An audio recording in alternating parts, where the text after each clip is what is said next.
Nigel Farage Show. Mr. Nigel Farage. Thank you, Donald, and good evening, everybody.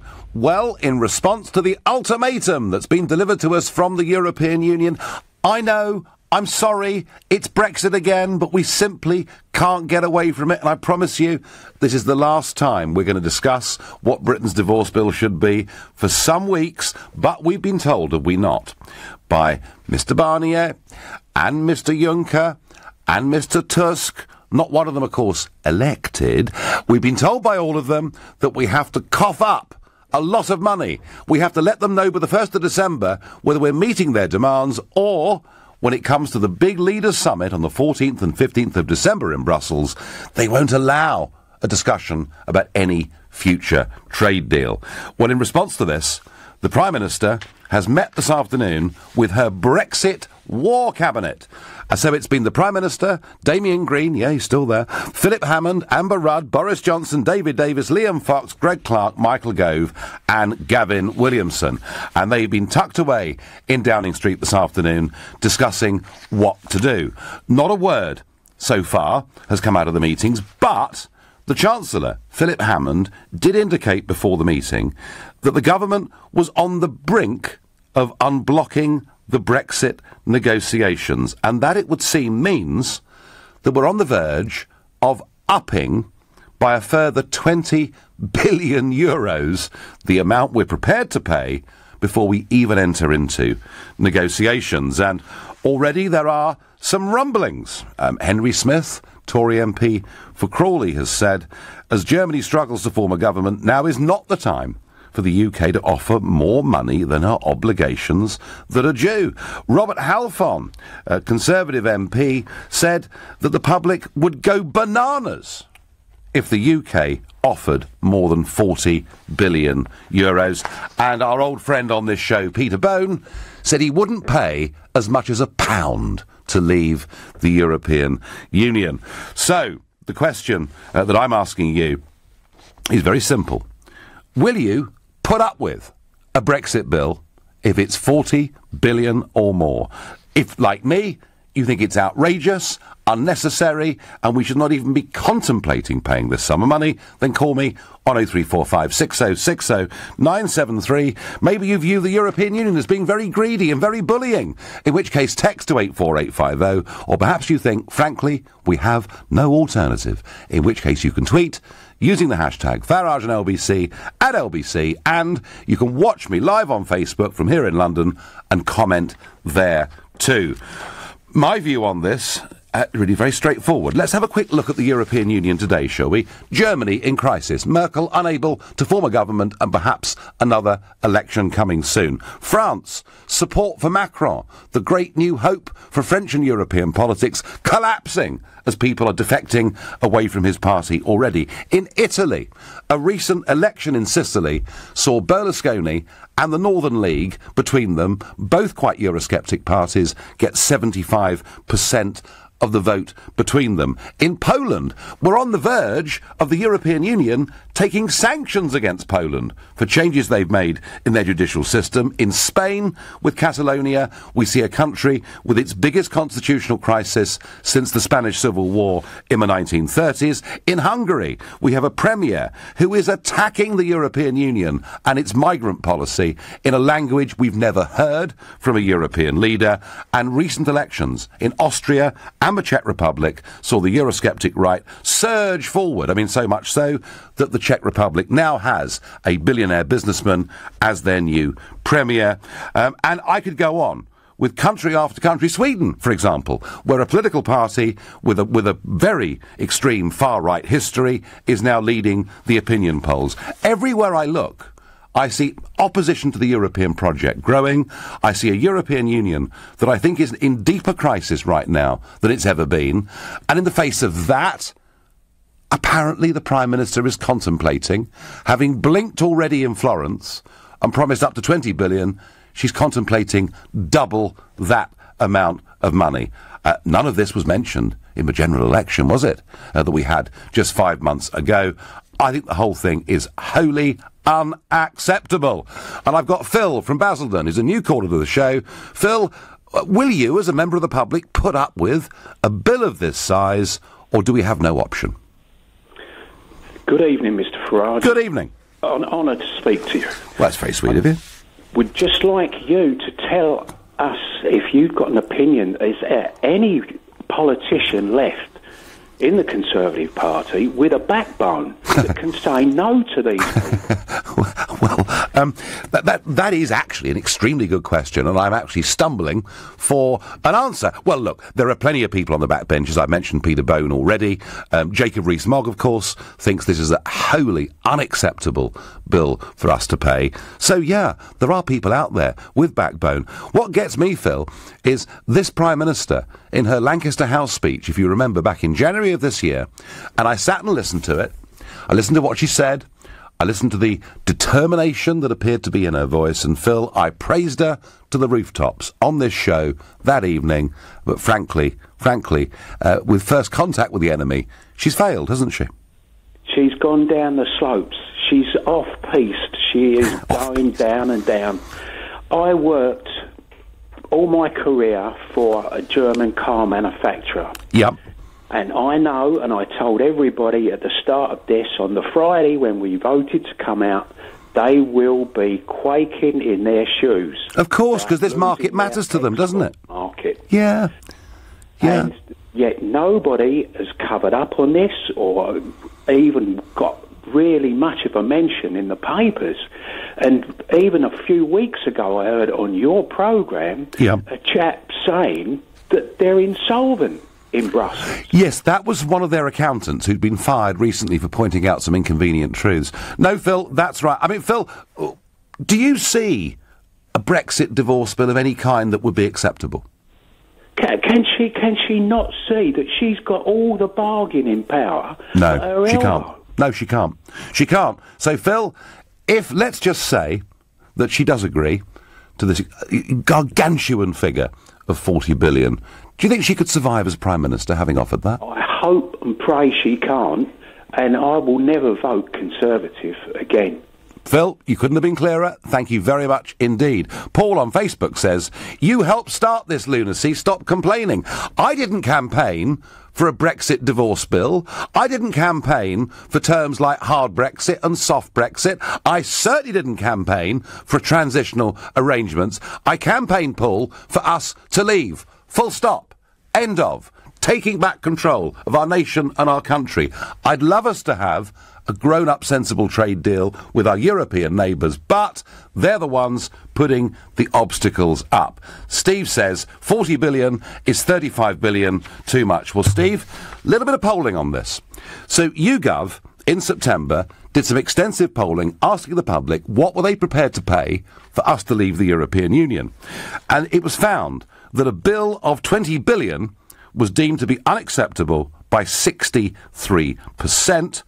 Paying up to 5 billion to cover our spending commitments we made whilst we were still members was acceptable to 38%. So just about on 5 billion, kind of near a majority of the country would agree to it. But 63% then said 20 billion was too much. And I bet you, if we put the figure of 40 billion or more to them, I bet you 80% plus of the British public would say we should simply not be paying out this vast sum of money. For the record, we should not agree to any further payment. We should walk away and call their bluff, is what I get by text. David is calling me from Liss in Hampshire. David, good evening.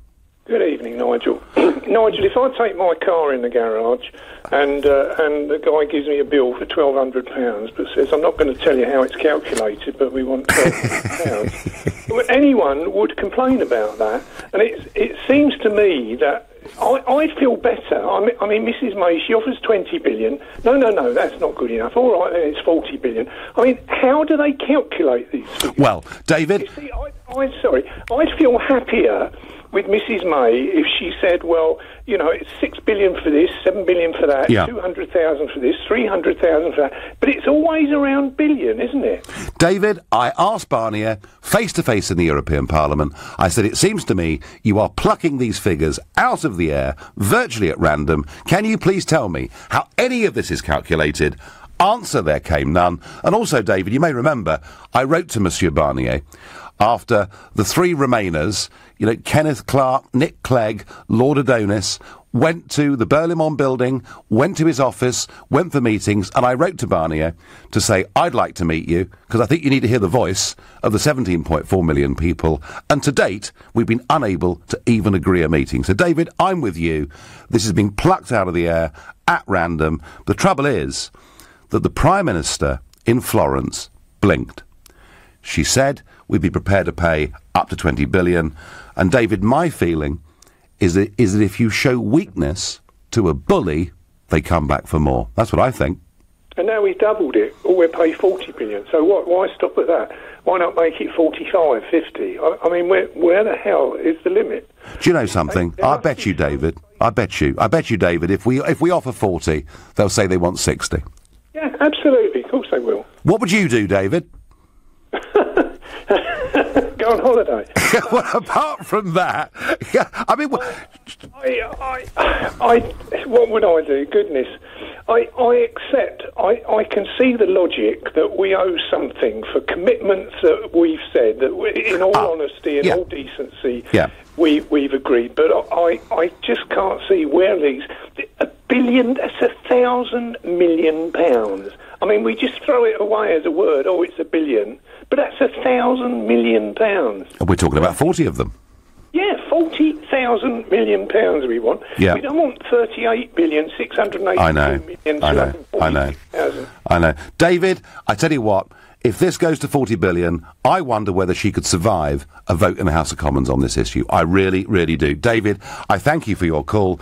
And Russell's got it right on Facebook. Russell says, let's just call it what it is, a ransom. He's not wrong. You're listening to The Nigel Farage Show, exclusively on LBC. It's 7:15. Nick Ferrari at breakfast on LBC. Well, President Mugabe defied his enemies and probably astonished the world yesterday in an extraordinary live television address in which he desperately clung to power. Lance Guma is journalist and managing editor at Nhanda Radio, Zimbabwe News in the UK. The generals wanted to have a look at Mugabe's speech before he went live on air, and you could see from the uncomfortable fidgeting by the general that probably what Mugabe was reading is not what had been agreed. Nick Ferrari at breakfast. With Hampton by Hilton. Book direct for the lowest price. Every weekday morning from 7, only on LBC. Sky TV customers, bring the magic of Sky Cinema home this Christmas for just £10 a month. With spellbinding premieres like Disney Beauty and the Beast. I'll never leave you again. And classics like Home Alone 2. And there's plenty more where that came from. With over 1,000 movies on demand to watch whenever you want. So, that's Sky Cinema for just £10 a month. Search Sky Cinema. New 18-month contract. Further terms apply. How many tablets did you take this morning? On average, people over 55 say 4. That's over 100 a month. Well, at least for your painful joints, there's an alternative treatment. Voltarol 12-hour gel works deep in the joint to fight pain and inflammation all day long. Voltarol 12-hour gel. Let's hear it for the joy of movement. Ask your pharmacist. Voltarol 12-hour MHLP 2.32% gel contains diclofenac diethylamonium for relief of pain and inflammation. Always read the label. Welcome to London's exquisite Indian dining experience, Marla Restaurant. The finest North Indian cuisine in the most charming setting. Find us in the heart of one of London's divine hidden gems, St Catherine's Dock. Marla Restaurant. Visit us in St Catherine's Dock or go to marlarestaurant.co.uk. Marla. Discover a jewel in London's secret paradise. Air France. France. La France is in the air. Looking to sweep someone off their feet? Air France can whisk you away to the most romantic city in the world. Paris. Air France. France. La France is in the air. With flights from London Heathrow starting at £45 one way, it would be heartbreaking to miss out. Simply visit airfrance.co.uk and book by 20th of November. C'est magnifique. Terms and conditions plus credit card surcharge apply. At Oak Furnitureland, everyone knows our furniture is 100% solid hardwood. And it's also up to 50% off. But most importantly, it's 100% solid hardwood. Yes, but don't forget it's also up to 50% off. Oak Furnitureland's giant sale must end Tuesday. You'll find quality 100% solid hardwood with up to 50% off. Giant sale must end Tuesday. Order today for guaranteed Christmas delivery. Visit oakfurnitureland.co.uk to find your nearest store. Divorce. It threatens the things you've worked hard for in more ways than you can imagine. Your home, savings, pension, and most of all, your relationship with your children. Don't let divorce cost you any more than it has to. Cordell & Cordell is dedicated to helping men in matters relating to divorce. Call now on 0330 60 60 161 or visit cordellcordell.co.uk. Office in central London. A partner men can count on. The Nigel Farage Show on LBC. Call 0345 6060 973. As the Prime Minister considers doubling our Brexit bill, I'm asked on Twitter by Concerned, why didn't you tell us about this before the referendum, Nigel? Did you know about it? Of course I didn't know about it. It's an invention. Yes, we have some spending commitments out to 2020, but we also have shares and assets in the club. Seems to me calling it quits would make sense. What is happening here is the British government, frankly, is being blackmailed. A ransom is being demanded of us. And all of this is happening at a time, and I've said this earlier this evening, when the European Union itself is in real fundamental trouble. Just look at Mutti, Mother Merkel, 4 times seen to be the winner of German elections, the strongest leader in the European Union, and now, because a Eurosceptic party called AfD has completely upset the apple cart by winning 94 seats in Parliament, she cannot form a coalition government. It looks tonight, although we're on the verge of Germany holding another fresh set of elections to try and find a coalition that can be put together. And do you know what will happen if there's a set of elections? We'll go to the big summit. Theresa May will be there on the 14th and 15th of December, and we'll be told, oh, well, I'm sorry, but we can't make any decision on Brexit because Germany hasn't got a settled government. And do you know what, folks? That's one of the reasons we voted Brexit, so that we're not beholden upon foreign parliaments and foreign governments, and we must not allow them to use this card to delay us. A key problem I get on Twitter with the Brexit divorce bill is that awarding the EU anything in advance desperately weakens our negotiating position. You're absolutely right, it does. Look, what Barnier is saying is pay up and look big, whether it's 40 billion or 60 billion or whatever it is he's demanding. It sounds like it's 60 billion, actually. You pay us 60 billion, and you know what? When you've done that, we might just have a constructive conversation with you. Is there any man or woman listening to this show that thinks that is potentially a good business deal? It's not. It's crackers, in my opinion. I wonder what Jim in Wandsworth thinks. Good evening, Jim. Hi, Nigel. I've got kind of 2 hats on this. I would go into this meeting and say we're prepared to pay 30 billion, but this is what we want. Because Theresa May is in a position of strength now with the weakness of Merkel. Absolutely. And what's going on in Italy. So when you're negotiating, you should always come from a position of strength. And I think now is the turning point. And just say what we want, what we're going to offer you for this 30 billion is that you can have free trade with us, and in return we'll have free trade with you.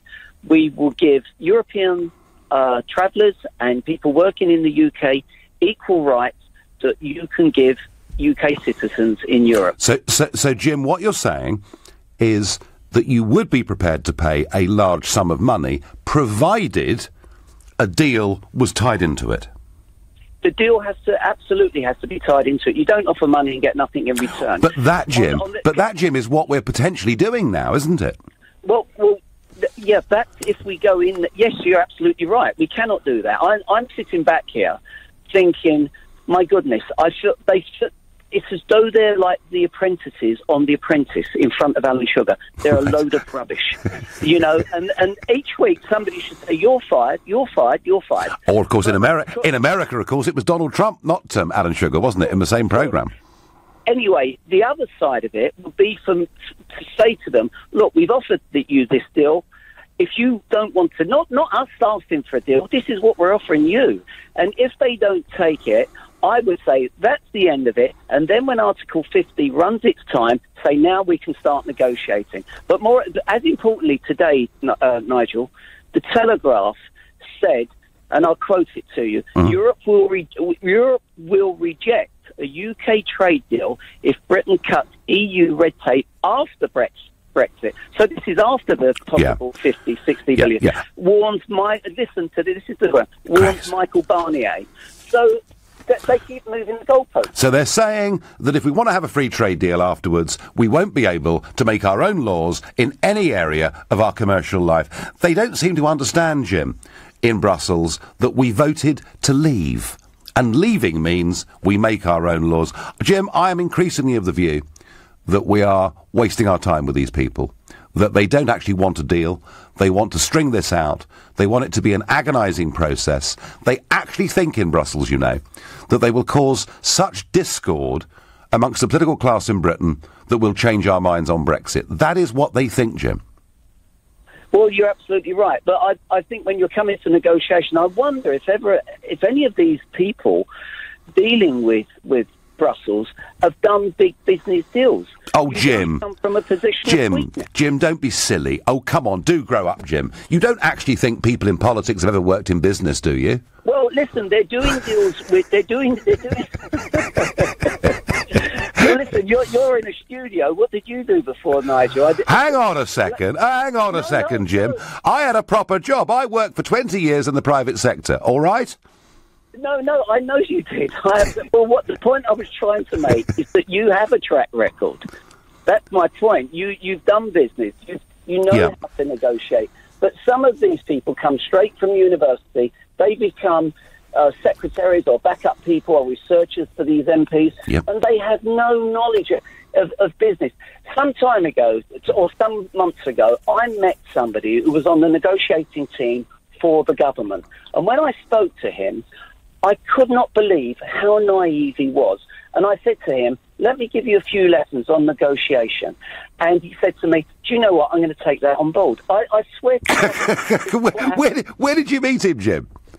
Well, I drive a London taxi. I picked him up in the cab. Okay. I picked him up virtually outside the Houses of Parliament. And I said, I thought he may have been an MP. I said, have you had a late sit-in? He said, no. He said, I work in the Treasury. I'm on the negotiating team. Nigel, I could not tell you how green this guy was. And I said to him, you've got to come from a position of strength, not weakness. Don't keep asking what you want. You tell them what they're going to get. Jim, brilliant. And you know what? I think, and I said this a moment ago, I think anyone, people like you, out there, running their own businesses, doing their own thing, taking their own risk, know that you don't offer a big sum of money, you don't offer any sum of money unless you've got something in return for it. Jim, I thank you very much indeed for that call. Dennis is calling me from Bournemouth. Good evening, Dennis. Good evening, Nigel. So, are you happy for us to, shell over 40 billion in the hope that Mr. Barnier might be nice to us? I'm not at all, and I'd like to talk to you about that. Could I just spend a couple of minutes pointing out something that I've seen on a recording of the ITV programme this morning, today. Yeah. It was stated on there, Ben Fogel was on it, a family friend who was an animal expert was on it. Philip Schofield said that because of Brexit, dogs in this country would no longer have protection under something called sentience, and that Michael Gove had said that he would not allow a transfer of a European law for the protection of dogs to transfer to the UK statute book, meaning that dogs could be put down very easily. And it's just an example of Project Clear, and I just wanted to fit that in and let you know about that. Yeah, the other story about pets was that if we leave the European Union, we can't take our pets to France on holiday with us. I mean, it's all fear stories, Dennis, isn't it, the whole thing? It's rather like that amazing story 2 weeks ago where Sir Vince Cable was saying, isn't it awful? 10,000 EU nurses have left the National Health Service without telling us that in the same year 13,000 had joined. So there's a whole load of scare stories. So, Dennis, we're in this position. They've given us an ultimatum. If you were in charge, what would you do? One final thing on the story I've just said to you. After this had been said on there, the programme was cut off for about 5 minutes. I've no idea why. maybe somebody pulled the plug. Just moving on. Yeah. We did speak before on this, and I spoke to you about that the agenda in the first place was wrong because of the 3 points, and trade should have been in there from the start. But that's passed, and we discussed that. Now, I've been involved in several negotiations as a businessman, and one thing we always tried to achieve in a negotiation was you had objectives or part objectives. If we got any of those part objectives achieved, unconditionally, we trousered them. We used to call it a stake in the ground. Now, the European Union have had the 20 billion offer. Mm-hmm. They put a stake in the ground. They said, right, we've got that. Mm-hmm. That's secure. But now we'll push for more. And that's exactly what's going on. You should never, in a negotiation, offer anything unconditionally. Which is exactly what Theresa May did in Florence. She blinked, didn't she? She blinked, and the bully boys, as I see them, want more. So, Dennis, we're in a bit of trouble with it. She's in trouble, isn't she? She's in big trouble because she now has she feels she's got an obligation that she's got to offer more. She's offered something. They've trousered. They'll say they've accepted it. Yep. They'll push her for more. They will. And this will go on and on. It's all jammed tomorrow. Yeah. Well, that's if Dennis, she stays as leader. And, and I hear all this stuff that the Tory party is going to be loyal and stick with her, but I'm not convinced. Dennis from Bournemouth, I thank you. Wayne on Facebook has got a grand idea. Offer 30 billion, but it goes down by $1 billion a week until we reach a deal. And Daniel says, Theresa must show more steel in these negotiations. And I think, Daniel, increasingly, the British public take that view too. We don't like to see our Prime Minister being pushed around, particularly by unelected bureaucrats in Brussels. You're listening to The Nigel Farage Show, exclusively on LBC. It's 7:30, and time for the news with Moira Alderson. Zimbabwe's military says President Robert Mugabe is working on a solution and roadmap for the country, despite being the subject of impeachment proceedings. His party is trying to force him from power, saying he's to blame for 15 years of economic chaos. Theresa May has met some members of her cabinet to discuss the UK's so-called Brexit divorce bill. The Prime Minister has so far refused to confirm whether she's prepared to double her £18 billion offer to the EU. An RAF bunker from the Second World War, which can withstand a nuclear bomb, has gone on sale. Bidders have until Wednesday the 6th of December to put in an offer for the subterranean shelter in Inverness. LBC weather, more rain will spread in from the west tonight, heaviest in the north, mostly dry further south and feeling mild with an overnight low of 10 degrees.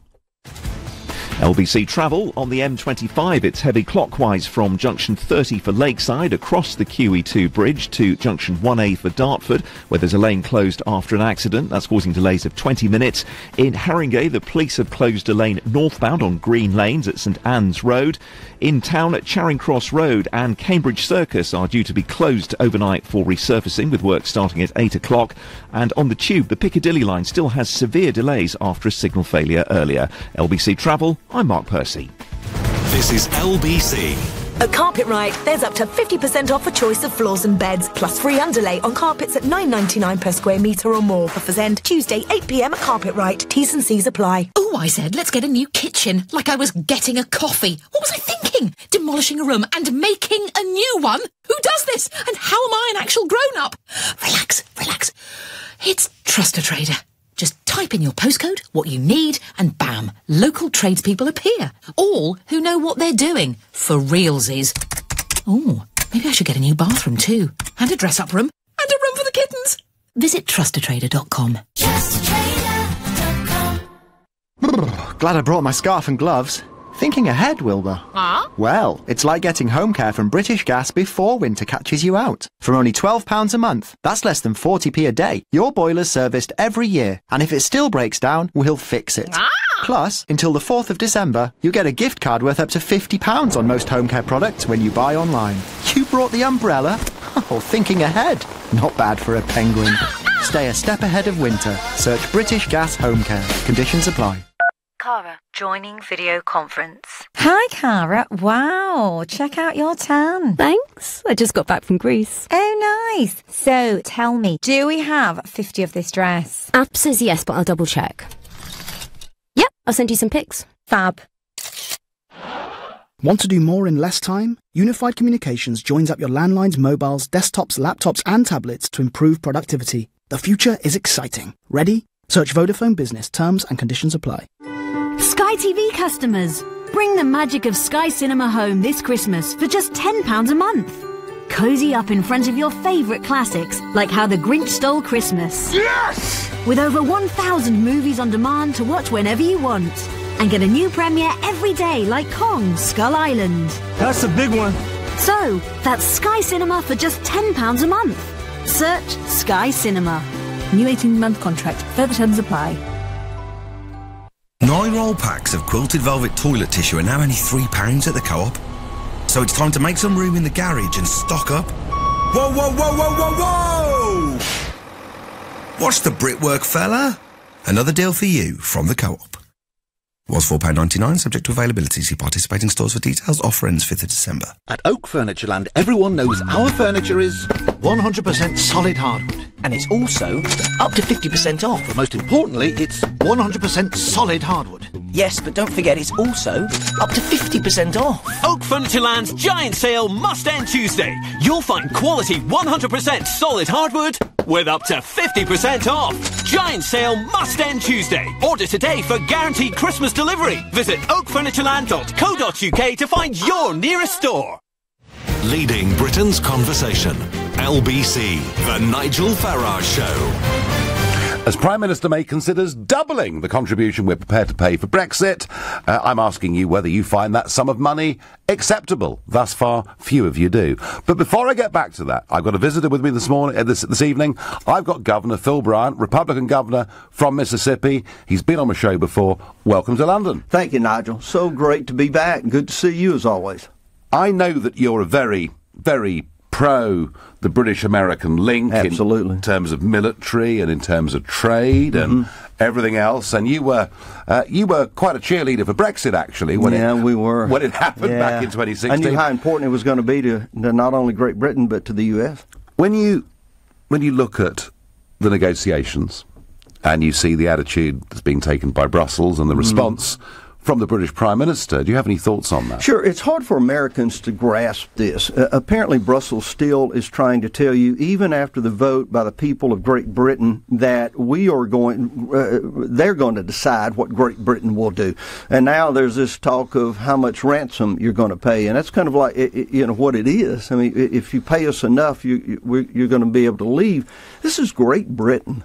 You don't need their permission to do anything. That's the way Americans look at it, and I know that people that I talk to are so eager about seeing Brexit come into fruition because we believe that the United States, all of North America, Canada, Mexico, all are looking forward to building stronger trade, greater alliances with Great Britain, get us back to the future, as I tell people, to where we once were, where Great Britain and the United States stood strong together in trade and in defense. Well, as you say, this is dragging on, and I think we have sent a bit of a message to the world when we talk about transition arrangements and everything else that we're not really going to be open for business for a long time, which I regret. Now, you've got a new ambassador here in London, and I understand a new embassy about to open. So Absolutely. Tell us about that. Well, of course, he is a remarkable guy. The president has such great confidence in Woody, and as you hear that term used... This is Woody Johnson, isn't it? Absolutely, Woody Johnson, Ambassador Johnson, and I was going to say people refer to him as Woody, even in Washington, because he's a down-to-earth, real guy that believes in the relationship between Great Britain and the United States, as I do, as the president does, as frankly, vast majority of Americans do. This is something, as we saw Brexit, there was a celebration. I remember telling then candidate Donald Trump, we were in New York at Trump Towers together shortly after that, and I said, this is your first win, Mr. Trump. This indicates to me that you will be successful, because there were a lot of the same ideas behind Brexit. And I remind people, we used to have this course in college called Western Civilization, Western Civ, and we studied the great things that the English-speaking people in Western civilizations and some of the challenges that we had. It was not perfect, but I think there's a movement of another great Western civilization, and this should be our decade for Great Britain and America, again, to help lead the world. Now, it's very interesting to watch Donald Trump. His first overseas visit was to Riyadh. Since then, he's been to China. I and kind of walked around looking like he owned the place. He's been to, what's true, Vietnam.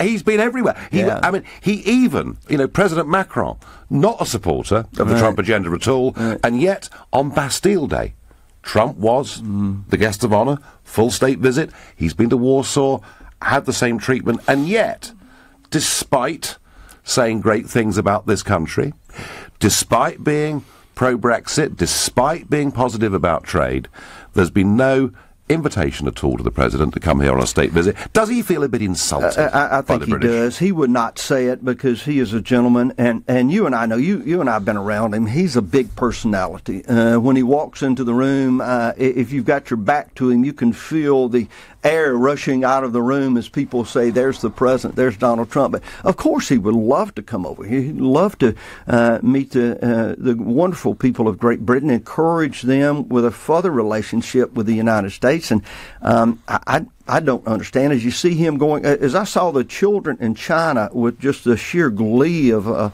seeing a president there applauding, and in Vietnam, and we obviously have had a history there in Vietnam, how he was welcomed.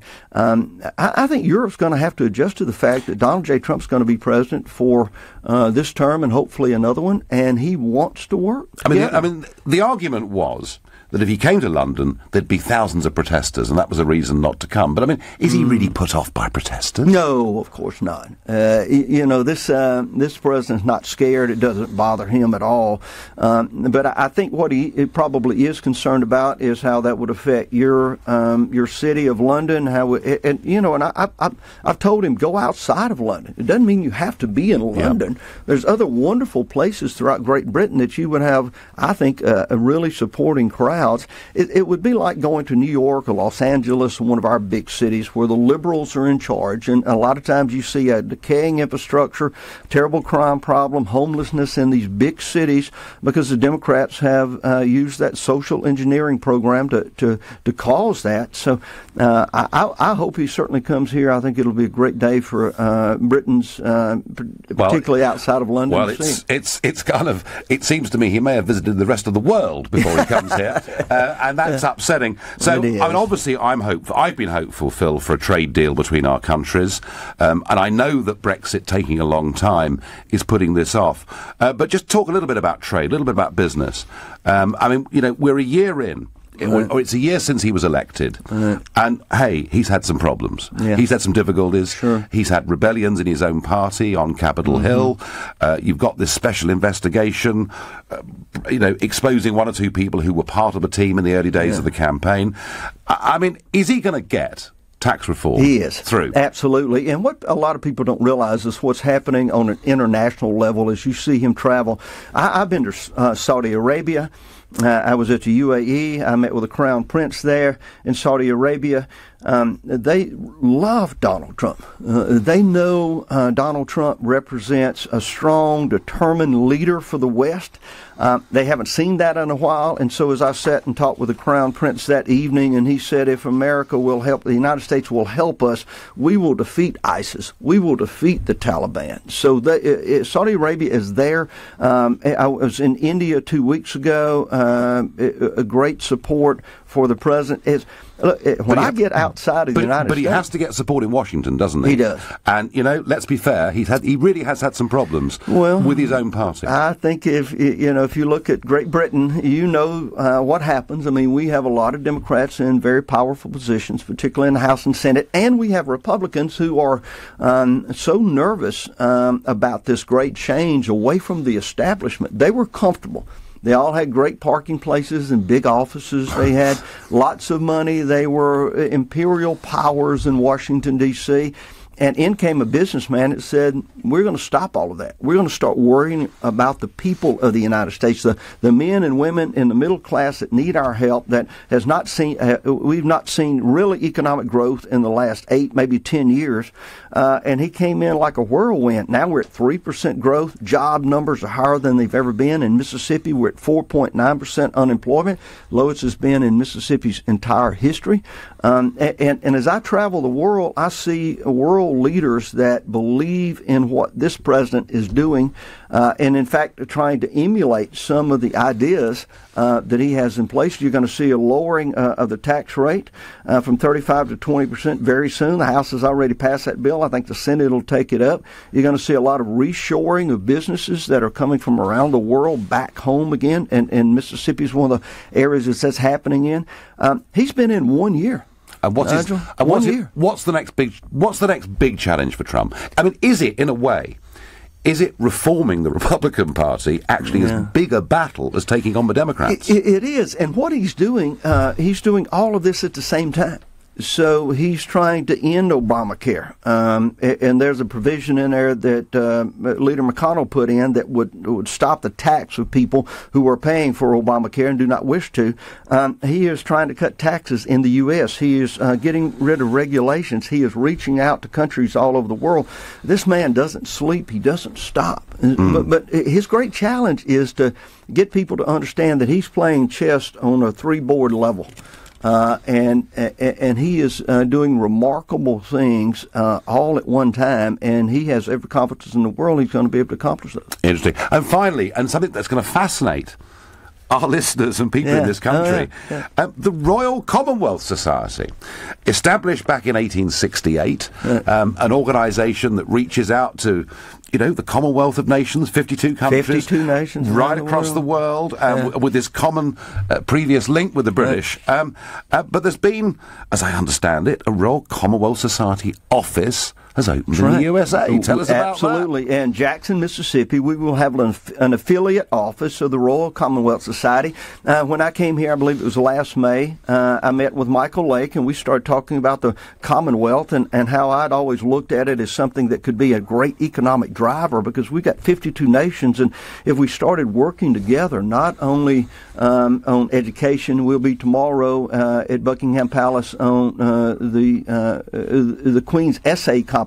So that's something for literacy that we're looking to, and we'll have one in the United States. But if we try to do all the right things for the countries of the Commonwealth, include grow their economy by reaching out from the United States and Great Britain and saying there are economic opportunities that we can all share, this will be a great global chamber of commerce. Does it sort of say that maybe the arguments that you had with George III and the White House and the burning down in 1812. We put those aside, absolutely. Has that been kind of put back? And really, I think, honestly, people will be amazed by that piece of news. Sure. Governor Brandt, thank you once again for coming here good to see and you. talking to me on LBC. Thank you very much indeed.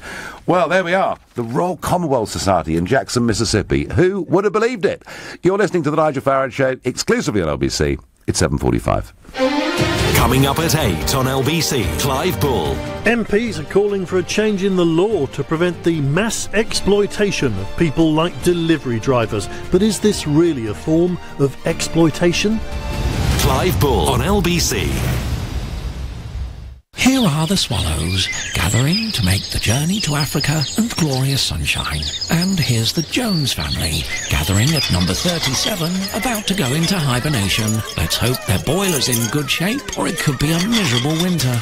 At Swale Heating, our expert engineers can install an A-rated Worcester Bosch boiler, which comes with a warranty of up to 10 years and a year's free cover for the whole central heating system, subject to survey. For a quote, visit swaleheating.com. Rely on us to keep you warm. Save up to £400 in the BT Black Friday event without the argy-bargy. Get BT Infinity at our lowest ever standard fibre price with no setup fee. Plus, there's amazing deals on BT Sport, TV and mobile. But hurry, the BT Black Friday event ends Monday the 27th of November. Simply visit bt.com/Black Friday to join BT today. Up to £400 saving over 18 months with no setup fee. BT Sport on Sky with HD and any BT SIM offer.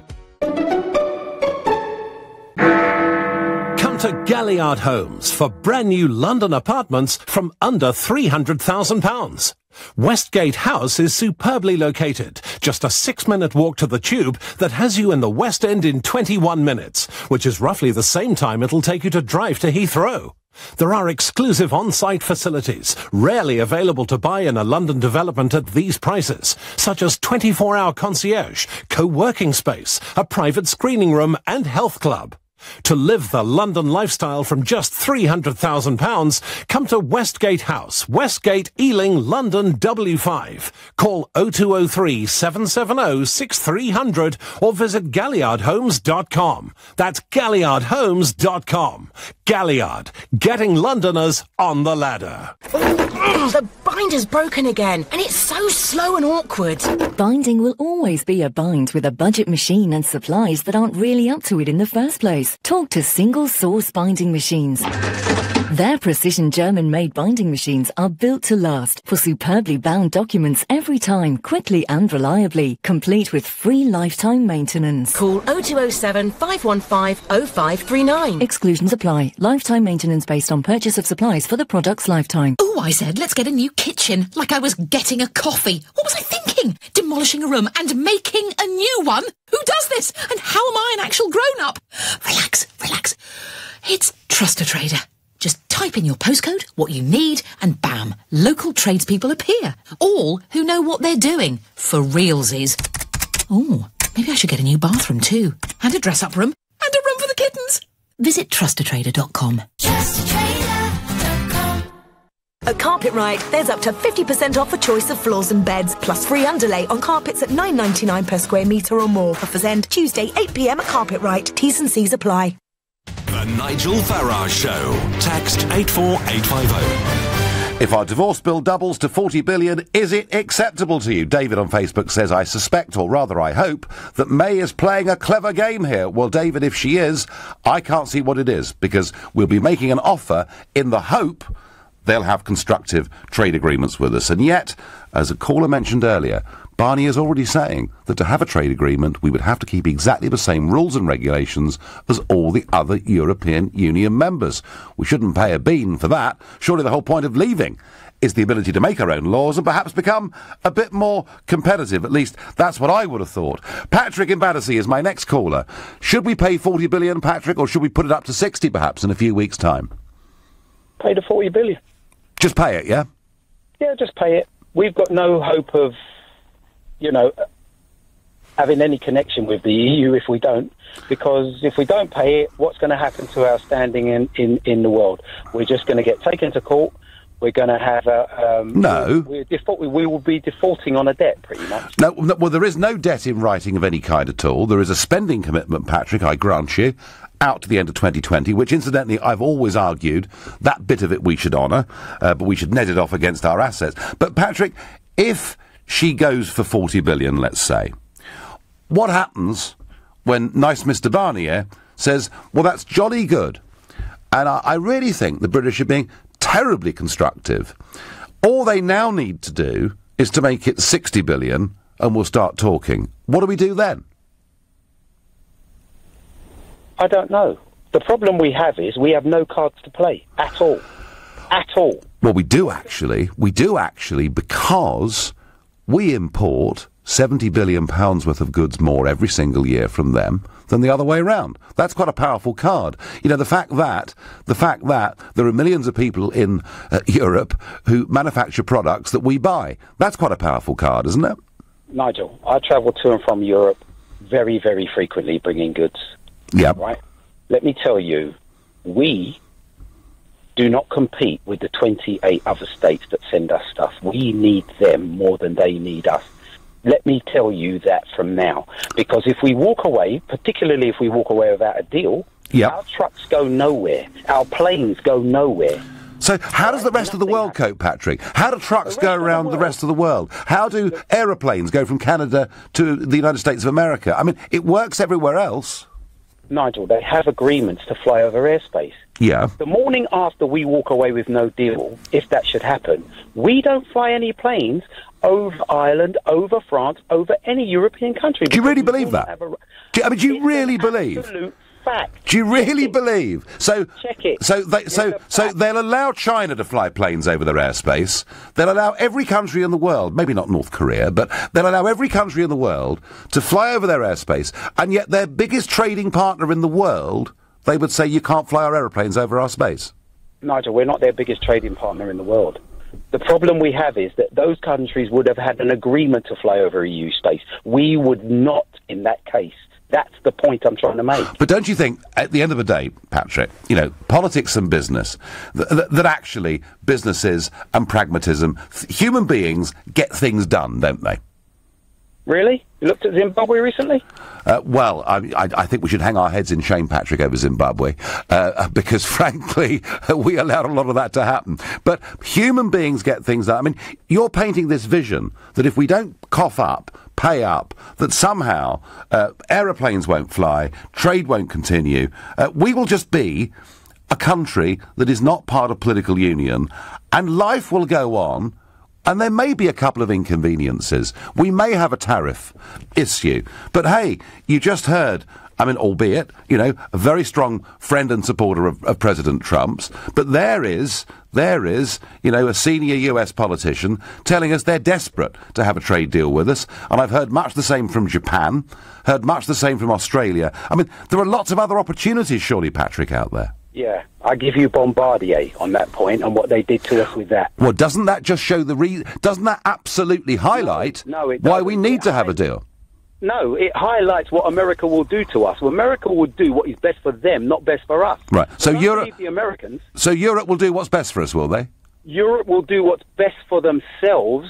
So same thing. That would not be best for us if we leave, and we're leaving. So why would they do anything that's good for us? They don't want to do anything that's good for us because they can see that politically opposition to the European project is now at the highest it's ever been across the Union, and they fear that if we're seen to have walked away in an unpunished way, that other countries will want to follow. So I think, Patrick, we've actually reached the point where we need to give them the ultimatum and not the other way around. Nigel, it doesn't matter what the reasons are, it doesn't matter anything else. The point is they're going to do what's best for them because we are no longer in their club. The Americans are going to do what's best for them because we have never been in a club with them. Well, why don't we do what's best for us then, Patrick? Why don't we do what's best for us? Would have been to stay in the EU, Nigel. That is my point. But, well, that's my view. So are you one of those people, Patrick, that thinks we need to have a referendum to reverse this? No, I'm not. You're not. We've done it now, so let's go for it. But the problem we have is when we get things like, you know, saboteurs and all that nonsense, when you knew full well our Supreme Court would have to rule, and you knew full well that if you want our Parliament to have sovereignty, that we should have our Parliament have sovereignty over any Brexit decisions, you didn't want to admit that until Gina forced you to admit it one Sunday morning. Well, I don't know about that, but I don't know about that, Patrick, but I'll tell you what I do know. And that is that we voted to leave, and that, you know, we should meet our commitments up to the end of 2020. We should net that off against our investments in the Union, and that if this Prime Minister starts agreeing to a ransom of 40 billion or 60 billion in return for no firm promises, I doubt she can even stay as Prime Minister. Patrick, I understand your point of view. Patrick there from Battersea, very negative, very worried, thinks the planes will stop flying. I don't believe the world works like that at all. Charlotte from the Forest of Dean, how much would you pay, Charlotte, if you were in charge? Absolutely nothing. Nothing? Absolutely nothing. No. I fully believe in what Jacob Rees-Mogg and others have been saying, that we owe these people nothing. And I think she capitulated at Florence, which made me very angry. Yep. And I think that we shouldn't have even capitulated. But then I've always suspected her to be, to be pro-EU and a globalist anyway. So she's going to give them money. But I don't think we owe them a penny. And what about the cliff edge, Charlotte? This terrible cliff edge. And our previous caller from Battersea saying that if we leave without a deal, they won't let us fly aeroplanes over their space. I mean, do you fear the end of the world if we leave without a deal? No, definitely not. And as far as I'm concerned, the EU is imploding on itself, Nigel. You know so. it. I think it is. Every sane person in this country. I think it is. And these negotiations, Charlotte, they're for the benefit of Brussels, not for the member states, the companies, or the workers. Charlotte, I thank you. And quickly, Chris, my last caller of the evening from Surbiton, new caller to the show. How do you see it, Chris? Well, I think it's disgraceful. I mean, I voted to remain, but I can't wait to leave. Because the way this carry on and this nonsense and this 40 billion, well, I just don't understand it, Nigel. Nor do I. You know, how can they prove that? You know, where would that money go? What's it going to do? How's that going to benefit anybody? Chris, is what's changed your mind their behaviour in Brussels? Yeah, absolutely. I mean, I just, why do I want to be a part of something like that? You know, and a few of my friends have drawn to this conclusion. We all voted Remain, to Remain, because obviously it suited our business. We thought it was going to affect our business. It turns out, okay, we've done very well out of it so far, thus far, fingers crossed. But moving forward, you know, I just don't want any part of it now, and I want out. And I owe you an apology, sir, for that, you know, because I wrote Remain. And you did say about it, and, you know... No one in a democracy, Chris, owes anybody an apology. They do what they think is the right thing at the time. But your call is fascinating. I thank you for it. And I know that across this country there are quite a few Chris's, quite a few people who voted Remain who would now vote differently. Look, my final thought on all of this is if the Prime Minister gives in to this ransom demand and agrees to 40 billion, I think the country will find that completely and totally unacceptable. They are making up the rules in Brussels as they go along, and we, I'm afraid, are looking weaker and weaker with every single day that passes. You've been listening to the Nigel Farage Show on LBC. I'm back tomorrow evening from 7. Coming up at 10 tonight, it's Ian Collins. But up next, it's Clive Bull. Nigel, thank you. So coming up at 9, the Business Hour. We've got advice for you if you're starting up a business. And business expert Emma Jones